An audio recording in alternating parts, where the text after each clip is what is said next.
And we can see in here again, maybe it's like a sawtooth pattern along the edge, and it's again where the tangs bang in to the basket. I'll see if I've got a worse example. I have.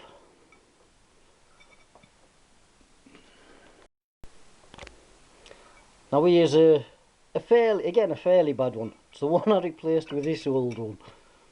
But see how these are really sawtoothed. And what this causes, when you try to disengage your clutch, obviously they should slide free, but when they're pressed forward, the plates can actually get locked into these notches that they've made. So back to the same thing, you can file them, dress them up a bit. Now if I dressed these up, these slots would be ½ an inch. Well, not quite, but you know what I mean. And then that would allow a lot more play that way. And a big clunky gearbox at the end of the day. So that's the bits. We've had a look. Knackered, it's all knackered. My plane plates are not bad. All the friction plates, there's decent grip on them, but the tangs are worn.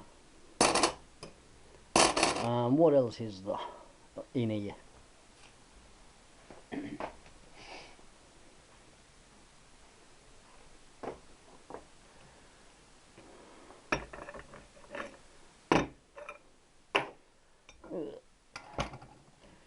Do it something like this. There's my pressure plate. Make sure it drops all the way in. That's all I can say about that. Make sure your cups go all the way down the holes. There shouldn't be any resistance on there whatsoever. All the way at the bottom. And if you look down the holes, you can see them at the bottom.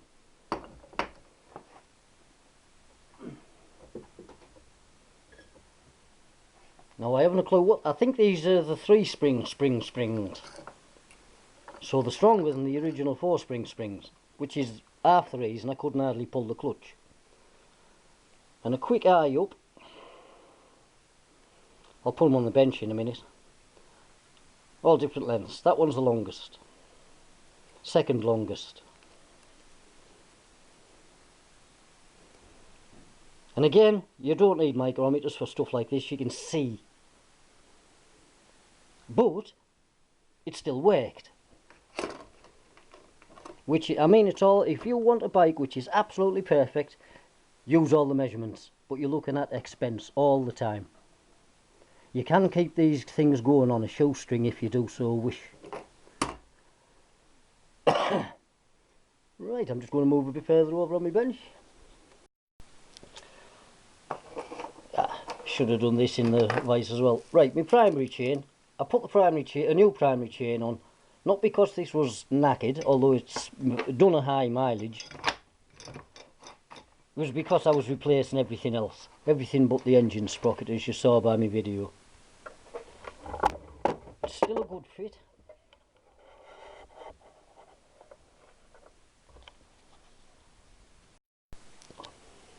Now I'll put it on the basket, and I can just pull it off that little bit.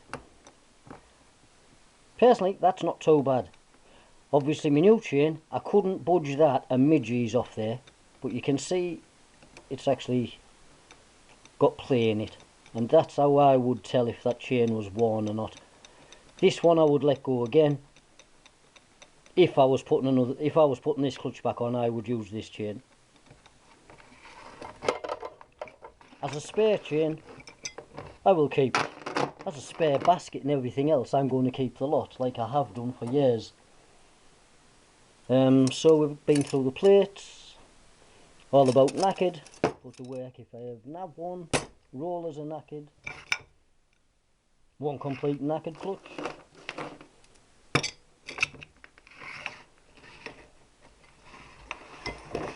quick look at the springs here, if you can see.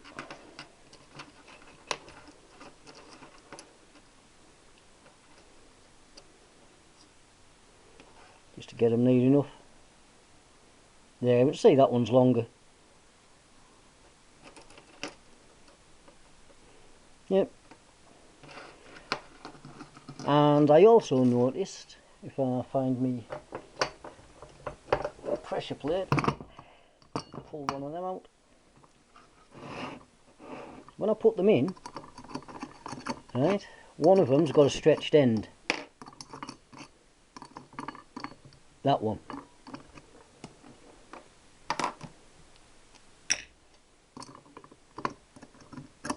It's not too bad. And that one's not too bad. Right, that stretched end, what causes that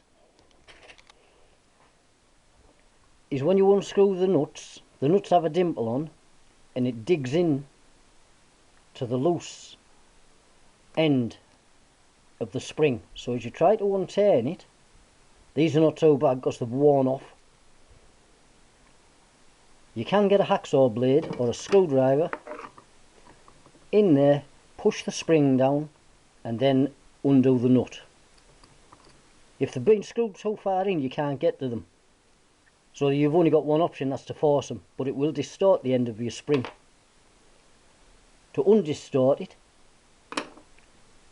get a pair of pliers around the edge and squash it. I haven't got a pair of pliers to hand, so I won't, but reshape the end so it goes in. Wants to go in nice and easy, like that. Right, another problem, because the 4-spring clutch, I think it's pre-unit clutch, no adjuster in the middle. It has this top hat thing.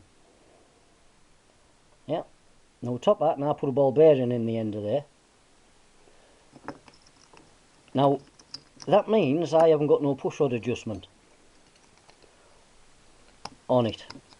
So what I used to do, and I used to have to do it manually, and I've done it by the roadside, I used to shim it with washers.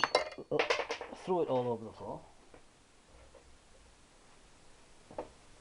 I carried a few washers of different thicknesses, and then I could pack it up till it reached me push rod, or take them out, as so.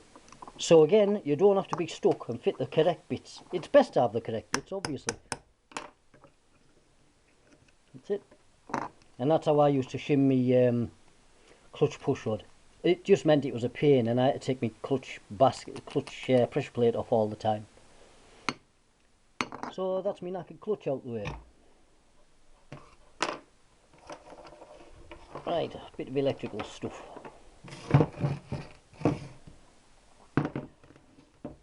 The stator checked out on numbers wise, and it did produce a bit of electricity.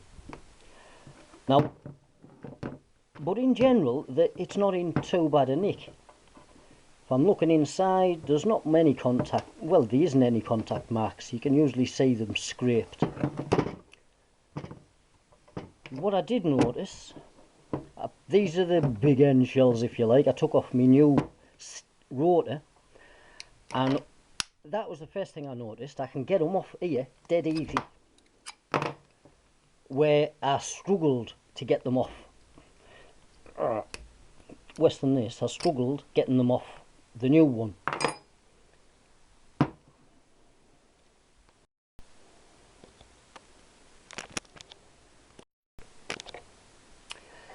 Right, now I don't know whether we can see, hopefully we can.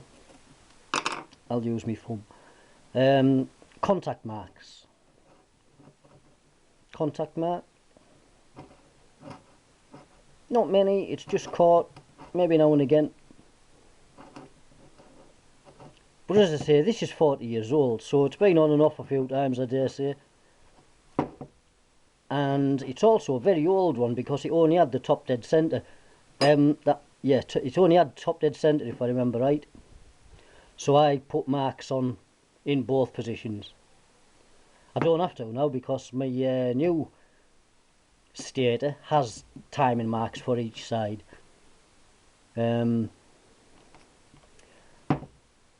So I think it was lack of magnetism on that which caused my electrics not to be up to scratch. Now my rectifier,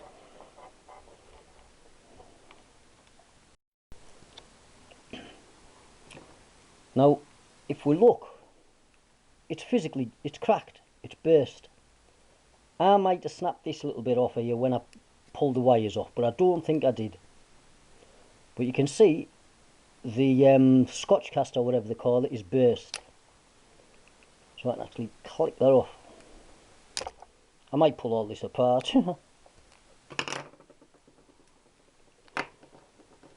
Right, I'll just get a meter.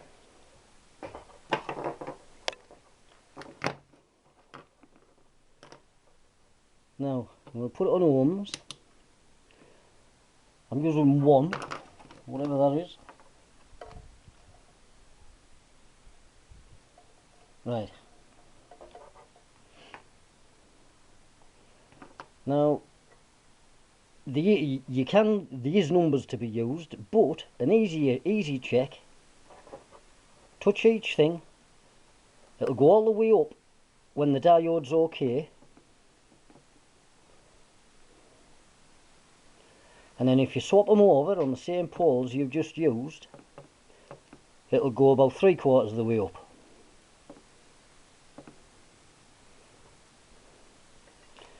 I don't know whether we can see them.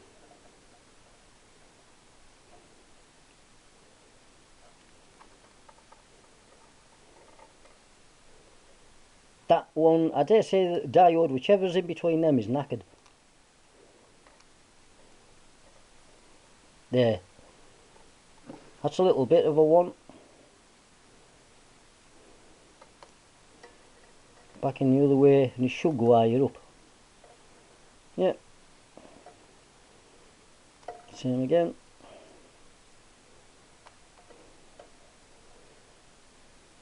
About halfway.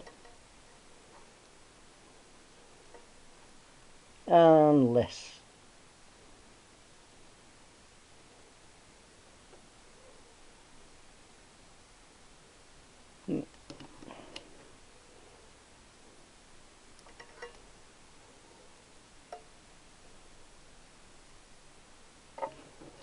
Definitely on 1.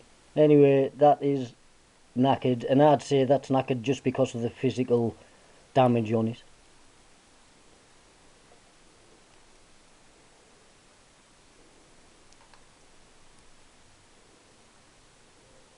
Yeah, that whatever's there. Up a bit. Up a lot. Up a lot. Up a bit. Even less. Up a bit.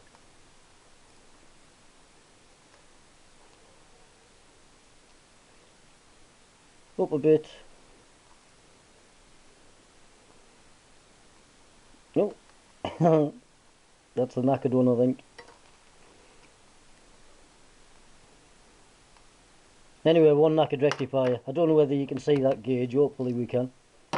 Zener diode. To check that, I need some 9V batteries, and I haven't got none. I don't know what would happen if I did this. We'll soon see. 3/4 of the way up. And if I turned it over, this is just checking it as a diode. Hardly moves at all. So I reckon that's alright. Oh, 3/4. Not at all. So I reckon that Zener's alright. So them two, the Zener and the stator, I reckon are okay. The Zener and the stator, I reckon are okay. My rectifier and the stator, definitely not okay. And I think that's about it. I'll just put this on the end of this video I'm making now, and then that's me fitting the new clutch and alternator series finished.